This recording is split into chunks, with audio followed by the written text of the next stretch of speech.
नमस्कार साथियों, आपके अपने YouTube चैनल हिंदीपीडिया में एक बार फिर से आप सभी का अभिनंदन। आइए, आज हम सभी पाठ के प्रश्न अभ्यास करते हैं।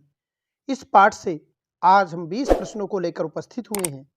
जो 20 प्रश्न हैं, पाठ के बहुत ही महत्वपूर्ण प्रश्न हैं। इन्हीं प्रश्नों में से परीक्षाओं में प्रश्न पूछे जाते हैं। आइए इन 20 प्रश्नों को पढ़ें। इससे पहले हम पाठ परिचय जान लेते हैं।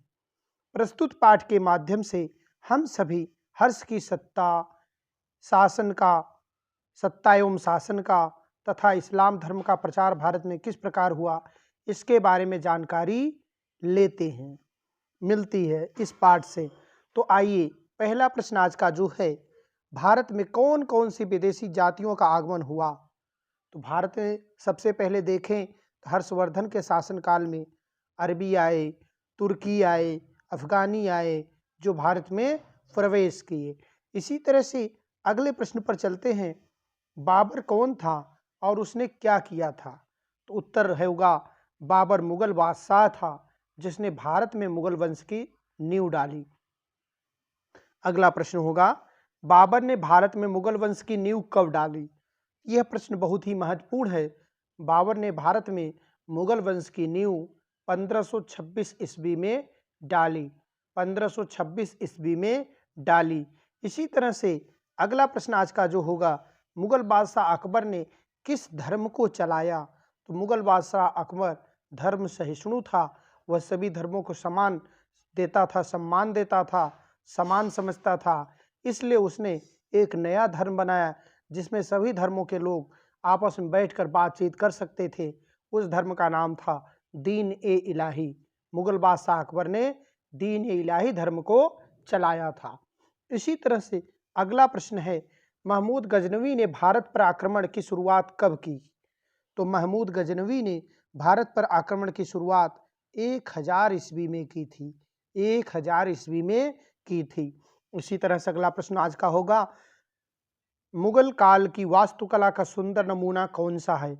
वर्तमान में मुगल काल की वास्तुकला का सुंदर नमूना क्या है। तो इस तरह से इसका उत्तर होगा कि मुगल काल की वास्तुकला का सुंदर नमूना, मुगल काल की वास्तुकला का सुंदर नमूना जो होगा ताजमहल है। ताजमहल। अगला प्रश्न जो आज का है, पद्मावत ग्रंथ की रचना किसने की थी। तो उत्तर होगा पद्मावत ग्रंथ की रचना मलिक मुहम्मद जायसी ने की थी। अगला प्रश्न आज का है, मराठों के सेना नायक कौन थे। तो मराठों के सेना नायक की बात जब की जाए तो आप देख पा रहे हैं मराठों के सेना नायक छत्रपति शिवाजी थे। मराठों के सेना नायक कौन थे। तो मराठों के सेना नायक छत्रपति शिवाजी थे।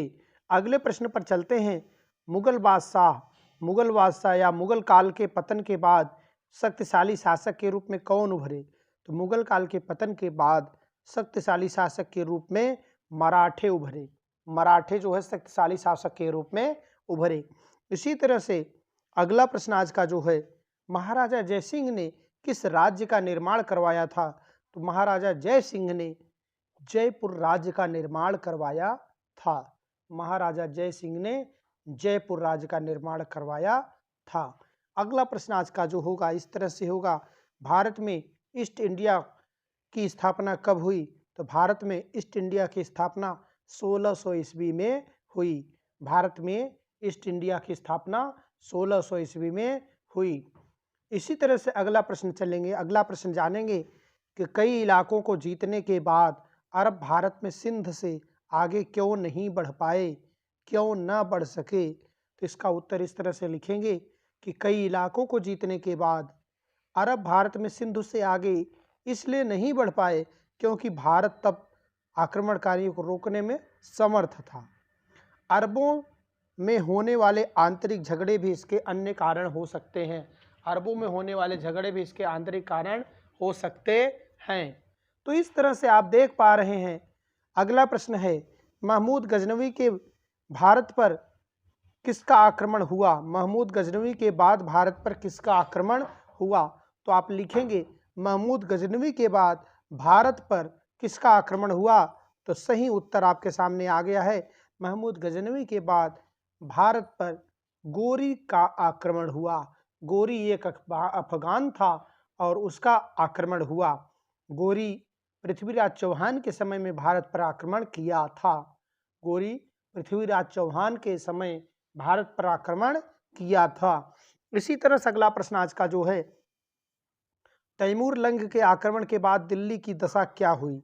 तैमूर लंग के आक्रमण के बाद दिल्ली बुरी तरह से तहस नहस हो गई। इसका ढांचा बिल्कुल बिगड़ गया। इसे अपनी वास्तविक स्थिति में आने में लंबा समय लग गया। तैमूर के हमले का प्रभाव दिल्ली पर पूरी तरह देखा जा सकता है। इसी तरह आज का अगला प्रश्न, दिल्ली की तबाही के समय दक्षिण भारत की स्थिति क्या थी?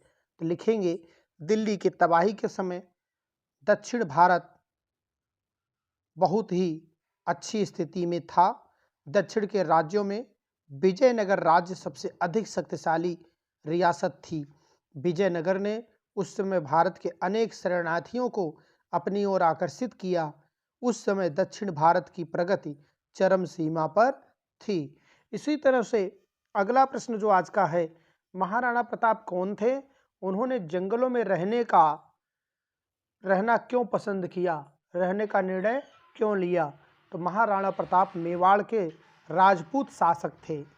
वे अत्यंत साहसी, वीर, स्वाभिमानी, देशभक्त थे। वे हमेशा से ही मुगलों के विरोधी रहे। वे मुगलों को सदैव विदेशी आक्रमणकारी समझते थे। उन्होंने अकबर से भी कभी भी औपचारिक संबंध नहीं रखा और न तो उनकी अधीनता स्वीकार की। अतः उनकी पराजय होने के बाद उन्होंने मुगलों की अधीनता स्वीकार करने के बजाय जंगलों में रहना पसंद किया। जंगलों में रहना पसंद किया। अगला प्रश्न आज का जो है, यदि भारत में अंग्रेजी राज की स्थापना न होती तो भारत की दशा कैसी होती? तो इसको आप इस तरह से लिख सकते हैं कि यदि भारत में अंग्रेजी राज की स्थापना नहीं हुई होती तो भारत अधिक स्वतंत्र, समृद्ध व प्रत्येक क्षेत्र में विकास करने वाला होता। वह काफ़ी शक्तिशाली राष्ट्र, अभी तक काफ़ी शक्तिशाली राष्ट्र होता। इस तरह से अगला प्रश्न आज का जो है, औरंगजेब कौन था? उसकी नीतियां राष्ट्रवाद के खिलाफ में किस प्रकार सहायक सिद्ध हुई? औरंगजेब मुगलों का एक शासक था, मुगल वंश का एक शासक था और वह अकबर का प्रपौत्र था। उसकी नीतियों के कारण देश के दूर प्रांतों में आतंक फैल गया था। उसकी हिंदू विरोधी नीतियों के कारण सिख और मराठे उसके विरुद्ध हो गए थे। इससे लोगों में असंतोष की भावना का प्रादुर्भाव हुआ और पुनर्जागरण विचारों का उदय हुआ, जिसके परिणाम स्वरूप धर्मवाद और राष्ट्रवाद का उत्थान हुआ। आइए अगले प्रश्न पर चलते हैं। क्या मुगल शासन काल में साहित्य को बढ़ावा मिला? स्पष्ट कीजिए। जी हाँ, मुगल काल में भारतीय साहित्य को काफ़ी बढ़ावा मिला। अनेक हिंदू कवि लेखकों ने दरबारी भाषा में पुस्तकों की रचना की। अकबर के दरबार में हिंदू और मुस्लिम विद्वानों को काफ़ी प्रश्रय दिया गया, जिनमें फैजी, अबुल फजल, बीरबल, राजा मान सिंह, अब्दुल रहीम खान खाना प्रमुख थे। मुगल काल में हिंदी भाषा के प्रसिद्ध कवि मलिक मुहम्मद जायसी ने पद्मावत लिखा था तथा अब्दुल रहीम खान खाना ने अनेक नीति भरे दोहों की रचना की। इसी काल में विद्वान मुसलमानों ने संस्कृत पुस्तकों का भी अनुवाद किया। इस तरह से मुगल काल में साहित्य का चरम विकास माना जाता है। आगे अगला प्रश्न, नादिर शाह कौन था? उसने दिल्ली पर आक्रमण क्यों किया? नादिर शाह ईरान का शासक था। उसने दिल्ली पर आक्रमण दिल्ली को लूटने के लिए किया।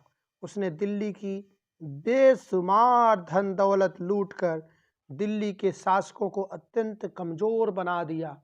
इस तरह से आज की प्रश्नोत्तरी यहीं समाप्त करते हैं। आपको वीडियो अच्छा लगा हो चैनल को सब्सक्राइब कर सकते हैं, वीडियो को दोस्तों में शेयर कर सकते हैं, लाइक कर सकते हैं। और इसी तरह से आज यह वीडियो यहीं समाप्त करते हुए